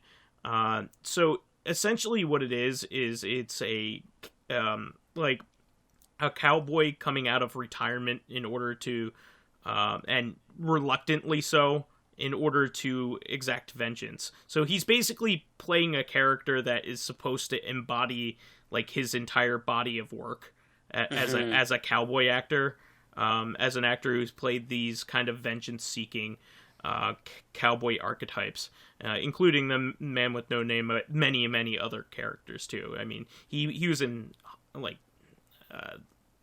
basically like 15 cowboy movies, you know, different cowboy movies, and this movie basically caps it off. It's actually goes it explores whether revenge is worth it, and like what revenge does to the person that is enacting it. It's a really great movie, and it's especially good if you've watched a lot of the old Clint Eastwood movies. It kind of like caps it all off. You know what I mean? Mm-hmm. Well, so the Old Man Logan story is like an alternate future where the world's gone to hell. It's written by Mark Millar, by the way, the guy who made Kick-Ass. Oh, okay. He's made a lot of movies. The Kingsman. Kingsman is a Mark Millar story. But anyway, and Wanted. Wanted is Mark Millar. But it was really good. But I don't know how they're gonna make a movie out of that, because like there's so many weird, obscure superheroes in it. In it, he also uses like Spider-Man's vehicle, which like it can drive on the side of buildings. Like it's because it sticks. It's called the Spider Buggy. It's stupid because like he can swing around. Why doesn't he need a vehicle? Like, it's stupid. But yeah, go ahead. Boys. No, I mean that's Dr. Hero and the Z Fighters. Super. So I guess I have to duck out very soon. By the way, just gotta mention that. All right. Well, we'll keep going. Well, Vyse, why don't you say what you've been doing? I'm good. Okay. So I played another smartphone game as well called Pinout that I really loved. So I'm a big fan of pinball, and I'm a big fan of Tron.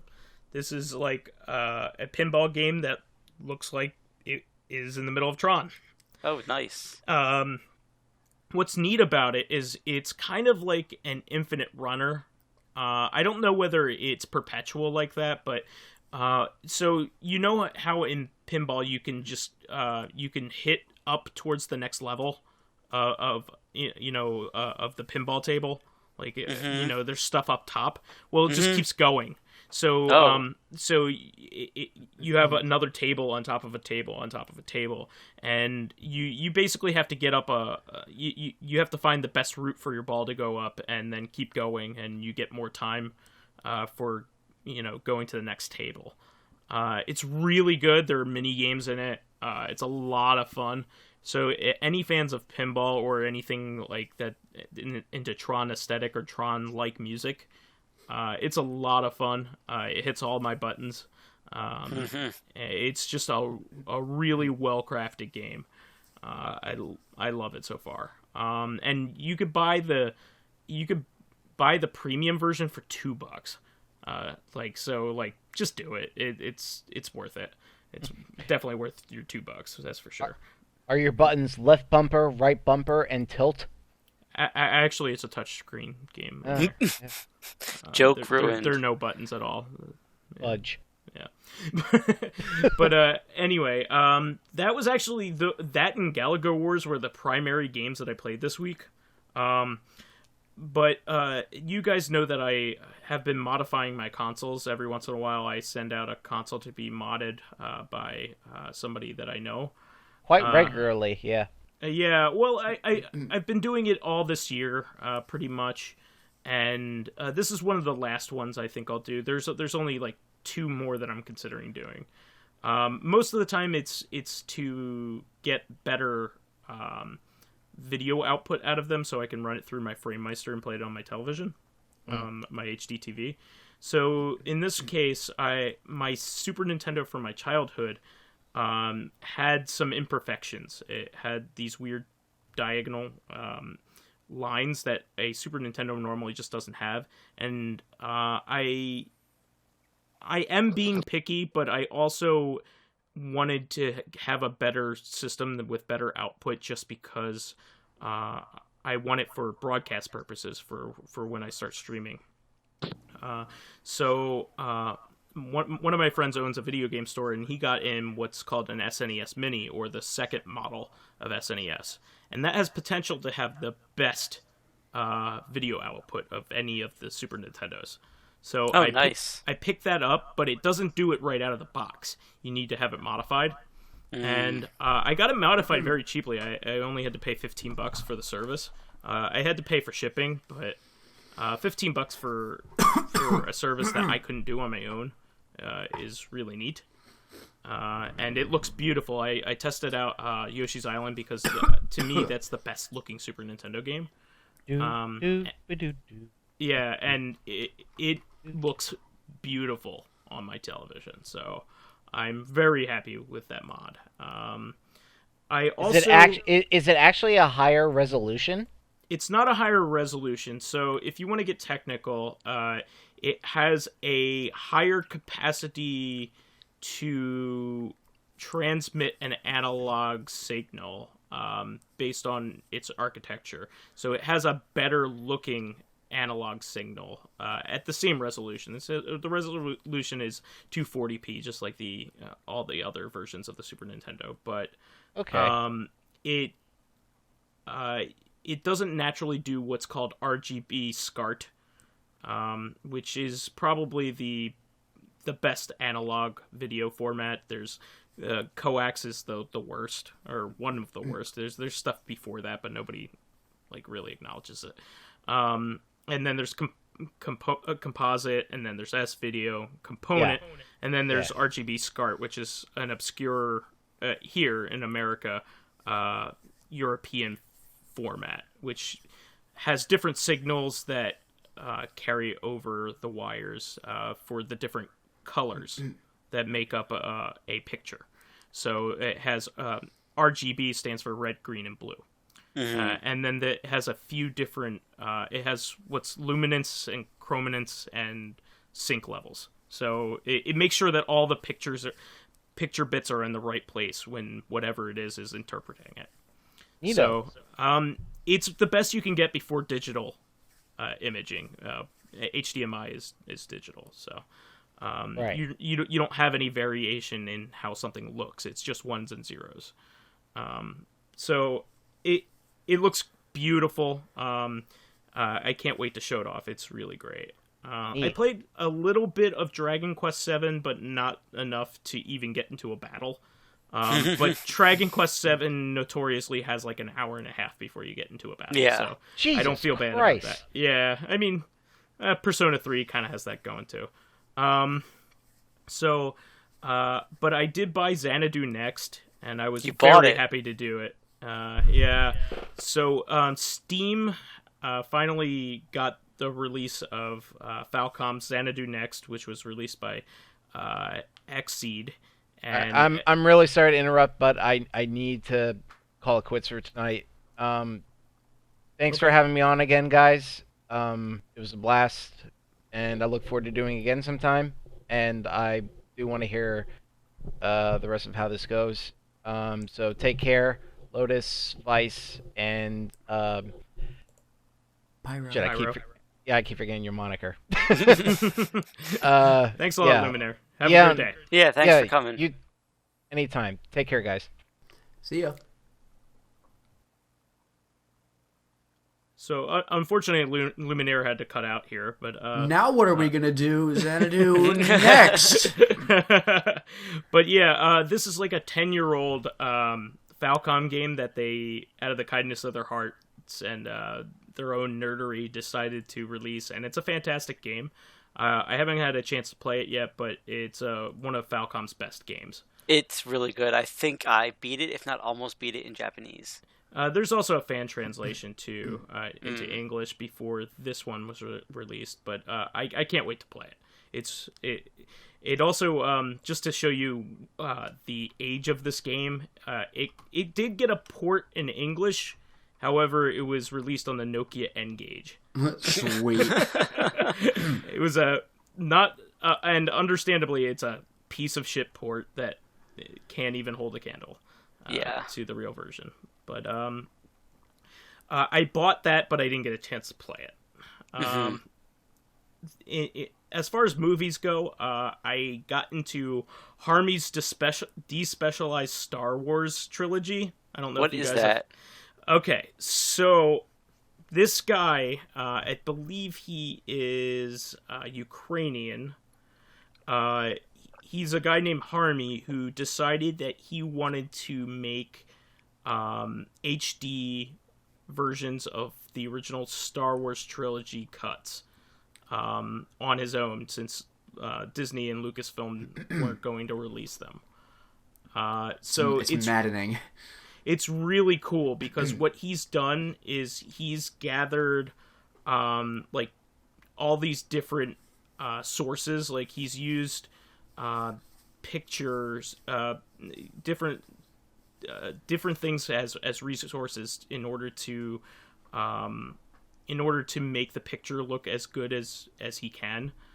So he's used different things as reference points. So there's like a Laserdisc release of the original trilogy before it was the special edition with all the added special effects. He also digitized a film reel of the original films, which is great. So those have degraded since then. And a lot of them don't look as good as they did when they came out because of use and just age. So he's just been fixing them up and giving them the best luster he can.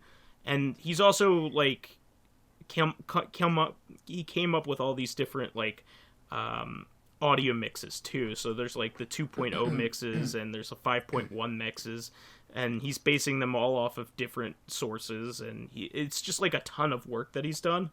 And I have to tell you, I've never seen the original trilogy in HD before, or anything close to that, because when I was a kid, I owned them taped off of TV. Like I had VCR copies. Yeah, I always checked the VHS copy out of the library. Yeah, and not only that, so those versions were in standard. Like, so I'd never actually seen the original trilogy in widescreen in its original form before. So it's really cool what he's done to make these movies look good. And I really, really like them. It's really neat. I may even someday do one of my film talks on these versions of the movies. And I also wanted to go into like...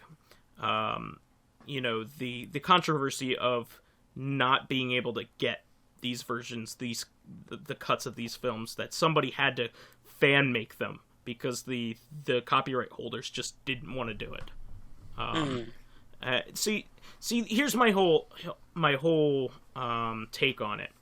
I don't mind that George Lucas went back and added special effects to his movies and like made better cuts that in his mind would be more cohesive, but I don't like them as much, and a lot of other fans like the originals better. And so what he should have done was he should have given people choice. Yeah, definitely. And he could do whatever he wants, but the usual way that DVD releases go is that they have director's cuts, but they also have the theatrical cuts. They have like there are unrated cuts, but it always comes with the original cut. Giving people the choice is the best way to go, because then everybody gets satisfied. And it's not like it's that much more work to allow that either. Yeah, I mean, I think they're just being Disney has digitally restored tons of their content, like from the 30s and on up. So saying that they couldn't do it is ridiculous. Like, some guy just did it, you know what I mean? Yeah. On his own. It took him years, but he did it on his own, and it looks great.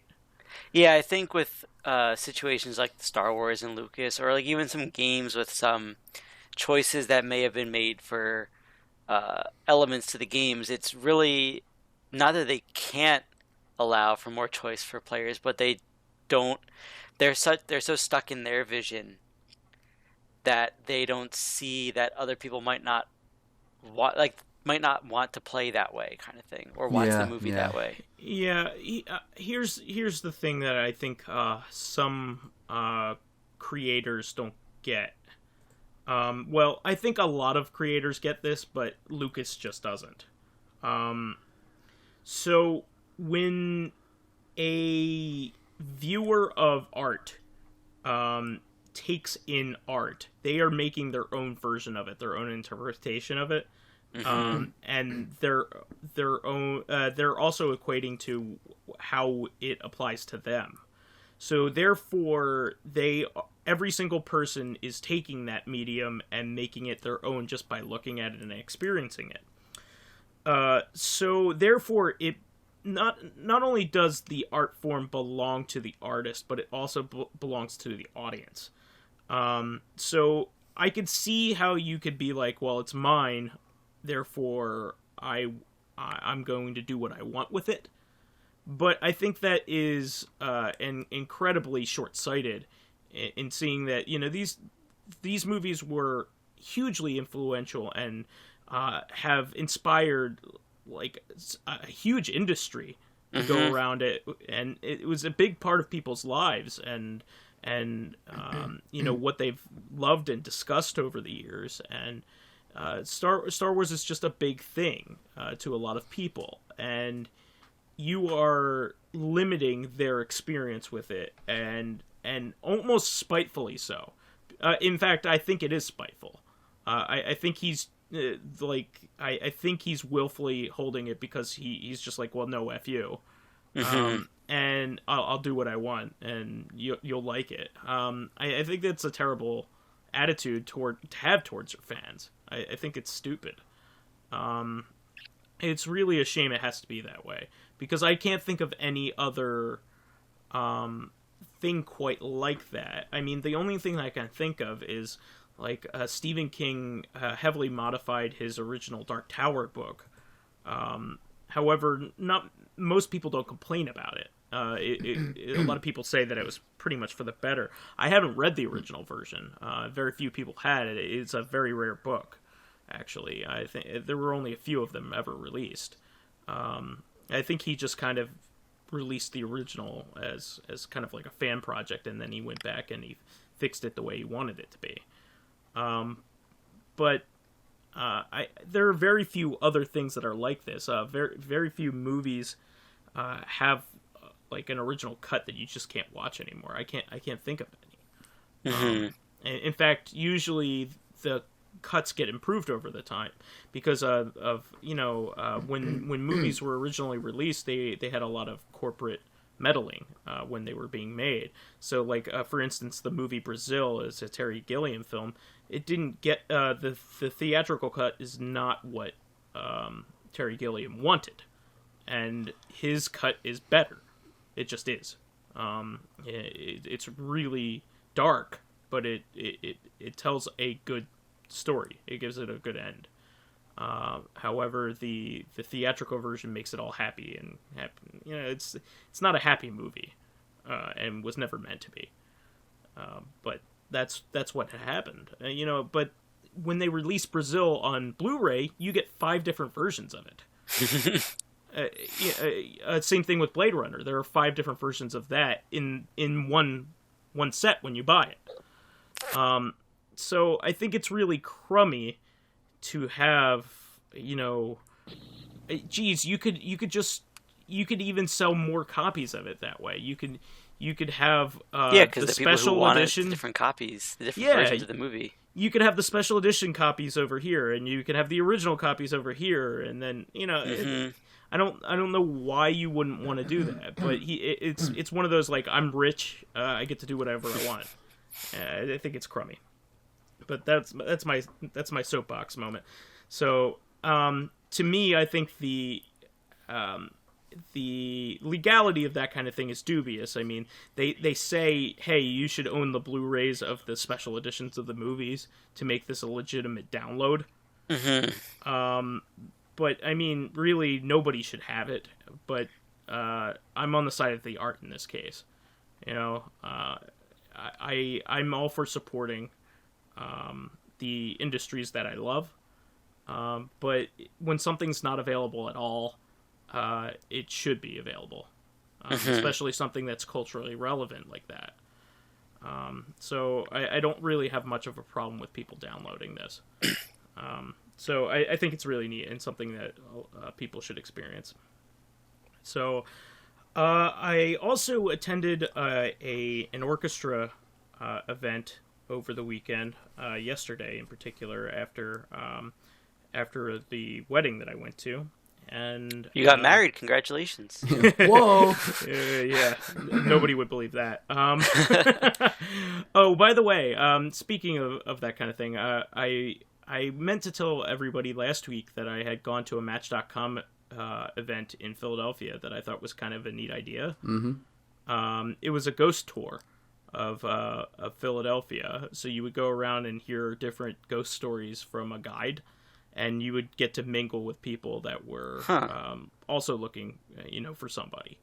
And I thought it was really neat. I tried to go to one of those events before, and it was like a board game event, but the ratio wasn't right, so they canceled it. Nobody wants to be swarmed. You know what I mean? So this was cool. I did all right. I got a phone number, but Nice. It's one of those things. Is sometimes for nerds, it's kind of like me. It's kind of hard to meet somebody, especially at age 30. So I figured somebody would be there, and lo and behold, I met somebody cool. But nothing serious or anything. But just talking. It's pretty cool. Mm-hmm. And I'll keep going to that kind of thing, as long as the options are out there. All right, just one thing before you get into this. I mean, go ahead and tell the story. Just be aware we're at like an hour and 36 minutes already. Okay, this isn't going to be long. Okay. So I went to an orchestra performance of the Montclair Gamer Symphony Orchestra, of which my friend is the percussionist. And it was really great. It was a free show. And they even live streamed it for people, and they played different arrangements of video game music, and they did a really great job. Amongst my favorites was Sam and Max arrangement, Chrono Trigger one with Frog Song, which is my favorite. Everybody loves Frog Song.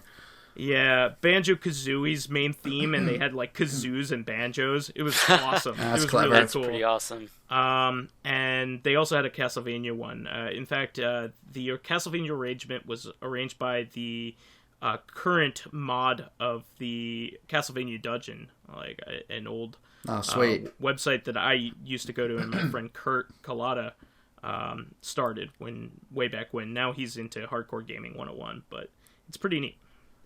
That I got a chance to meet him. And now it's time for my weigh-in. Just like a couple weeks ago, I had a weekend where it was tough to stay on task. I didn't really stray from the path all that much. Again, I think this was another water weight thing because my pants have been cinching. Like my pants are way too big now. Good. Cool. So, and they've stayed that way. So even though my weight has gone up, I don't feel like I've gained any fat from it. I think it's all like muscle now. No, it's water weight. It's like it'll go away after a couple days of being good. You know what I mean? Mm-hmm. So I weighed in today and I was 226. But the 2 days before I was 221. So it doesn't make much sense to me that's fat. It's not. Yeah. So it was just drinking a lot of water and dancing and all that stuff at a wedding. So I have another wedding coming up this weekend, which I'm so popular. Weddings are fun and all, but like they take up your whole weekend. Yeah. So it's a good time. I'm gonna get tired. I'm gonna exhaust myself pretty soon. But now we'll move on to the question segment there. All right. I mean, we're gonna have time for 1, 2 at best. But probably looking at the questions, probably maybe 1, depending on how long we. Yeah, this one we'll see. So this first one is by Le Mao, like MAOW. Basic question, but boy, we could go into this for a while. What was your scariest experience in a video game or movie, or it says in video games or movies from your childhood? Oh, geez. I can answer that right away. When I was a kid, I was terrified of Silent Hill with you, Pyro. When we I remember that. were watching that. When we were playing that. When we were kids, also watching The Ring in the theater. Oh God, I forgot about that. I never watched that actually. That was not a good time for me. It's a good movie, but yeah, those are my. I've talked about both of those in previous ones. Yeah, but as a kid, those are the top ranking ones. All right. Sure. It depends on what is classified as childhood. I don't really have, other than that one Silent Hill one when we were younger. The only two situations that I can think of or three situations were when I was in college. I don't know if that's considered childhood. I was thinking largely high school and college myself. So so one of them is Ravenholm from Half-Life 2. Yeah. We don't go to Ravenholm. I hate head crabs, and that whole area was head crabs. And I remember there was one time where so much fun. I love that first area. got there, and I'm like, I don't want to do this. I don't want to do this. I don't want to do this. And so I'm like slowly creeping through the area, and like very methodically getting stuff done. And then all of a sudden, my phone's on vibrate. My mom calls me. It's in my pocket, and I just jump out of my seat basically. That's wonderful. And I pick up the phone and say like, "Hey, Mom, so I hope you're happy because you got me to stop playing games for the rest of the night." I actually had a similar experience when Resident Evil 4 came out. I was a freshman in college, and that was pretty scary at first. I was playing it in the room by myself, like with the lights turned out. I had actually skipped class all week. And I was playing it, and I was really into it. And then my roommate comes bursting in the door, like screaming, just to like scare the shit out of me. And it did. Oh my God, it was hilarious. I was playing time. Silent Hill 4, The Room, right? That was a pretty creepy one too, honestly. And I don't remember where I was in the game because I didn't get that far. But I was playing it. Train station. I think I was just past the train station, but I was playing it. And my friends were going to go out to eat lunch. And I'm like, no, I already ate, so I'm good. So they turn the lights off, and they just slowly close the door. And I'm like, guys, don't leave me. And they closed the door. Lights were off. It was because it was night. It must have been dinner because it was dark out. And I was like, you know what? Maybe I won't keep playing. Yeah. I don't blame it's a pretty eerie game, honestly. Okay, for me, for movies, I just remember The Gate really scaring me at parts. Oh, sure. Like the part with all the arms reaching out from under the bed was pretty awful. And there are two scenes in the movie where you hear a delivery that, if you listen to it now, honestly, it's kind of corny. But it's when the dad goes like, "You've been bad," and like what happens then is like, if it happened to you, you would never forget it. It's like the most terrifying thing in the world, where like the kid reaches for his dad's face, and the face just like caves in, and all this goop falls out. Then the head falls off. It's just like, Jesus Christ, dude! Like, it's like the kid's like 8. It's like, God damn. And then the other scene where you hear "You've been bad" is like the phone rings in the basement, and they're like, "Oh, who's calling?" And you hear the same exact "You've been bad" line, and then the phone like crumples. It like crumples inward. It's like, for God's sake. That was pretty much my movie experience, except for like The Ring and The Grudge when I was older.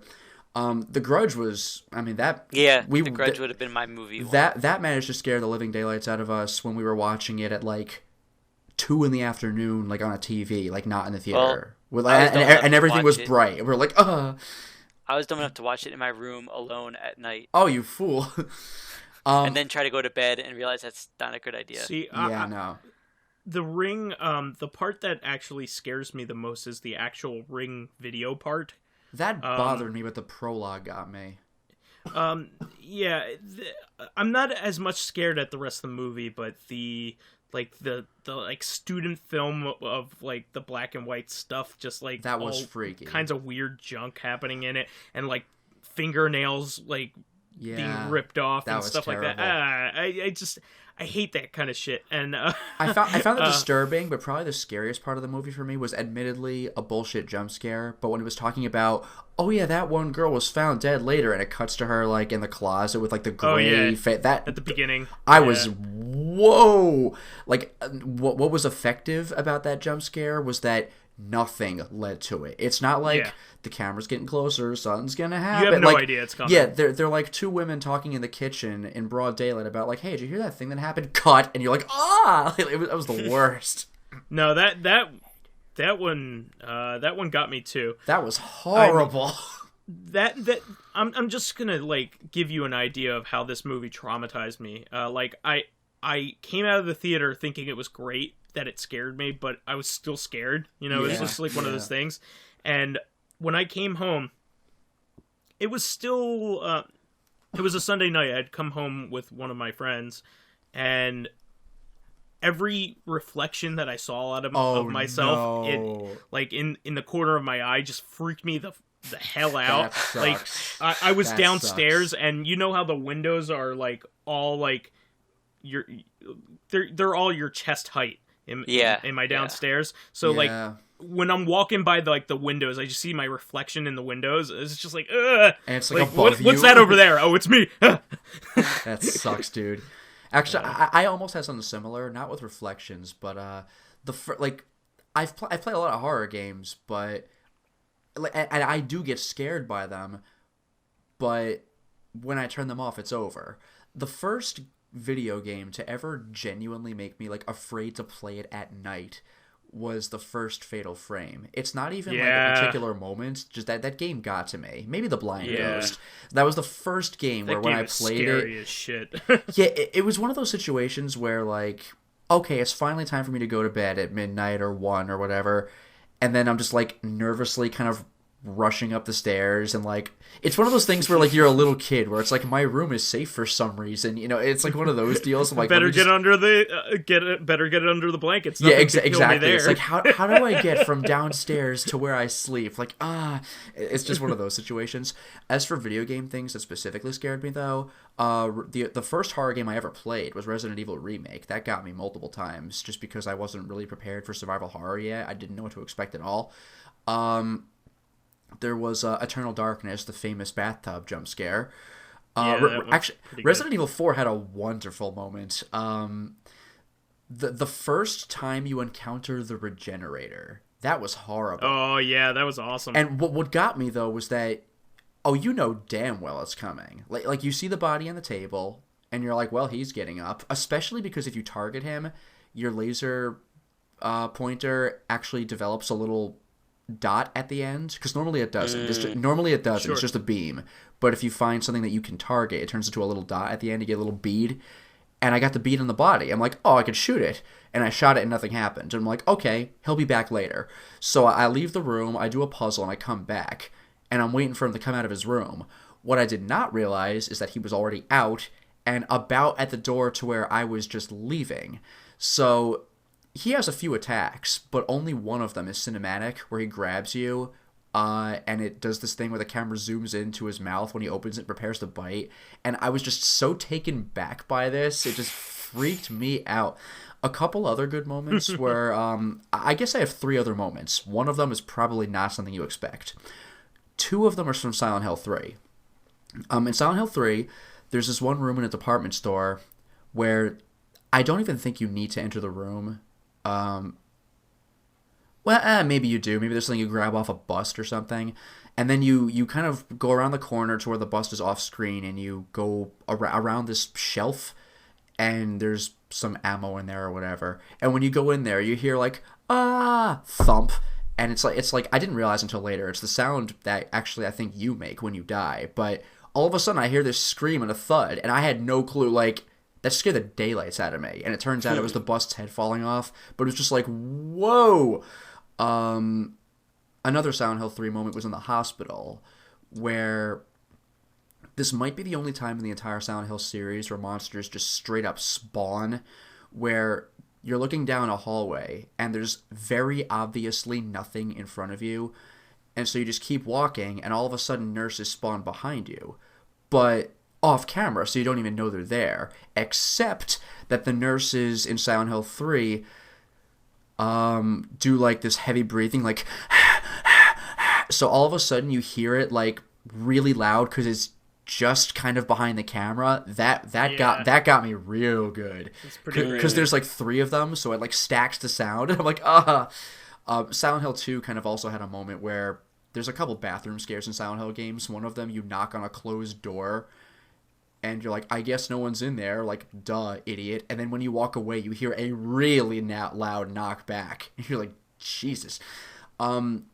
One other thing that scared me, which you might not expect, was one of my earliest scares, even before Resident Evil Remake.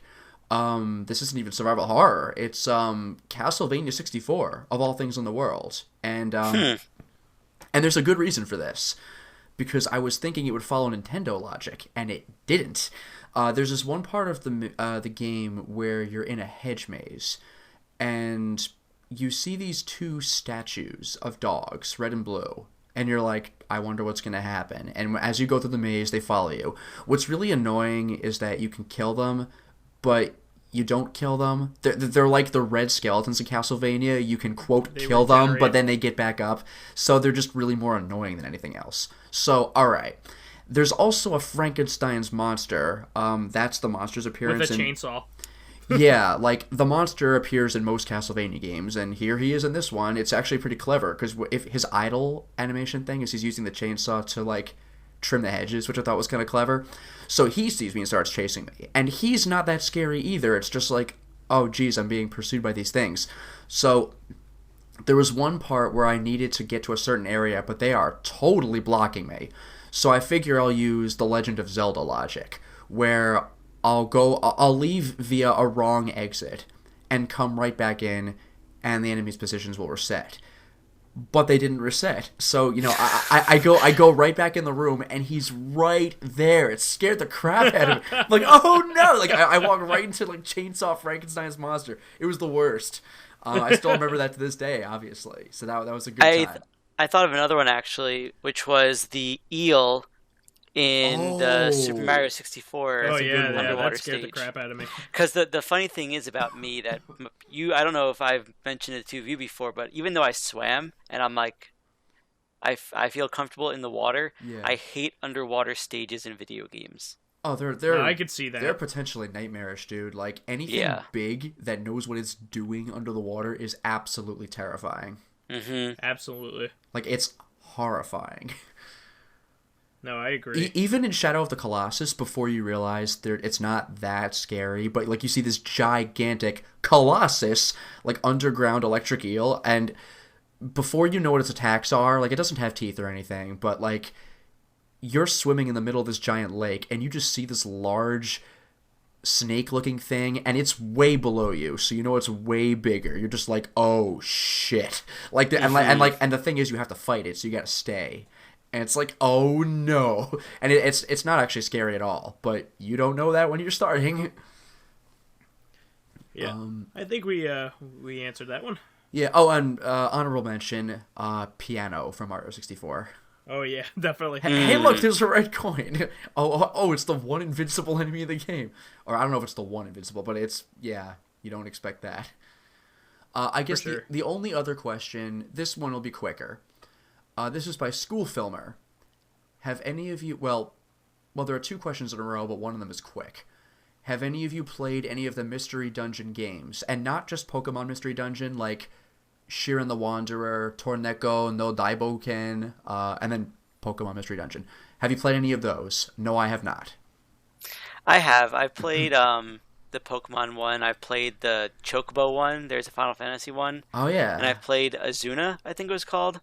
Yeah, the Unemployed Ninja. Yeah, and like I like them, but I like them for the first couple hours, and then I'm like, they get hard as shit. I can't do this. I've played the first DS Shiren the Wanderer game, and that's a remake of the Super Nintendo one, I think. It only was released in Japan. Those games I don't have a ton of patience for. I wish I did. Roguelikes have always just kind of rubbed me the wrong way. I feel like they openly waste your time until you get lucky, which isn't a good feeling.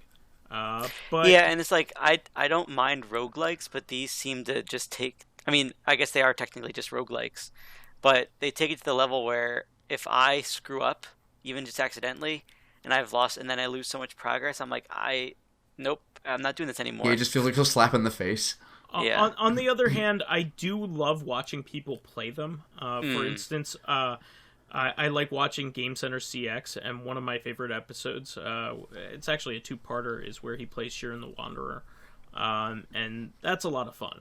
I think they're fun. There are a couple different roguelikes that I do like a lot, but they tend to be light on roguelike elements. So Fatal Labyrinth is one from my childhood that I like. It's one on the Genesis. It's a very early roguelike for the system, and I like that one mostly because of nostalgia. But it's fun to play, and I'll play the original Shiren the Wanderer. But most of the time, those types of games, I don't like waiting around for the stars to align, so I could play well in it. Yeah. All right. So the other question is, have we done any self-imposed challenges when playing a game? For example, the Pokemon Nuzlocke challenge. You know, have you ever just I guess my assumption for this would be a game that we know well enough where it's like, what can I do to spice things up? Maybe I just won't use any magic, and maybe I'll do an all-white mage run of Final Fantasy 1, stuff like that. I've thought about trying challenges like that, but I'd rather just move on to a new game, more or less. Yeah, it's very, very rare. The closest things I could think of are just, I don't even know if this counts as a challenge, but completion of games that don't require it. But that's not really a challenging playthrough, so I don't even know if I've really done that. I remember when I was a kid, I used to do stuff like try to glitch the game out with my friends, that kind of thing. But that's really the only thing that I can think of. For instance, in Mario 64, coming out with the shortcuts that you can have on the slides and stuff like that. I like stuff like that. When I was a kid, but nowadays I don't have the patience for that kind of thing. I mean, or time. An achievement, that's something different. Maybe I might go for an achievement, but I don't always go for those. So it depends. Yeah, it's very hit or miss for me regarding if there's an achievement for some challenge, I might try it, but I don't usually try a challenge that the internet came up with or that I might have come up with, because like I said, I'd rather just play a new game or just play the game again just to have fun with it. Mm-hmm. I mean, there are plenty of arcade games that I like high scoring in, so I guess if that's a self-imposed challenge, but I mean, for a lot of old arcade games, that's the goal. So I don't know whether, I mean, some people may have, some people that just start getting going in arcade games might just want to play until they die. But once you get to a high enough level where you just want to beat high scores, that I don't know whether that's a self-imposed challenge. I think that's what they're built for. But yeah. Okay, that's really all the time we have for regarding questions. But the good news is that we do have 7 more questions, but we always appreciate more input. For sure. And I also wanted to throw this out there. I've been thinking about this for a little while, but I wanted to throw out the thought that it would be nice if anybody wanted to contact us. We have a dire need of a new title card. The one that we've been using is just the one that me and Lotus used for our Let's Play in Barclay's Shuppet Jam Gaiden. Yeah, that was the only art I had of Vyse, and we don't have any for Pyro unless you want to count the Golden Axe one, but that title card is very Golden Axe specific, where the Shuppet Jam one, it's why are they playing basketball, but it's a little more general. So I'm not begging or even requesting it. Pretty please. If anybody would like to volunteer, to make a title card with the 3 of us on it, the 3 regular members. Like, as it stands right now, Pyro's listed as a special guest, and he's a full member. Yeah, this was back when he I'm was in the a revolving special. chair. That's the No, you're not. That was made when he was a special guest, because Vyse and I did the first 2 of these. It's like, can we get Pyro on? Yeah, it's been on ever since. Yeah, he's a full member. So just something now that will incorporate I'm the gonna 3 wait of us. until the title card's made, and then I'll never show up again. Yeah, oh, perfect. That'd be amazing. It's like, thanks. Yeah. And I know this is asking a little bit much, but I think it would be cool if we had a theme song too. So if anybody is interested in contributing, or just wants to get their voice heard, or would like to just speak with us about possibly doing it, I would greatly appreciate it. I'm not begging or anything like that, but it would be something cool that Lotus's fans do contribute a lot to his Let's Plays with this kind of thing. So I know you guys are out there. So if you would like to do this for the podcast as well, I would be greatly appreciated. Other than that, I would like to thank everybody for the continued support.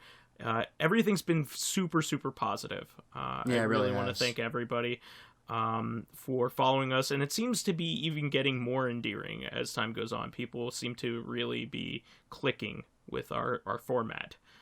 So I'm really enjoying this project, and I keep wanting to move forward here. So I want to thank everybody, and we'll catch you next week. Until next time, everyone. We've done a bunch of damage. Bye. Catch you later.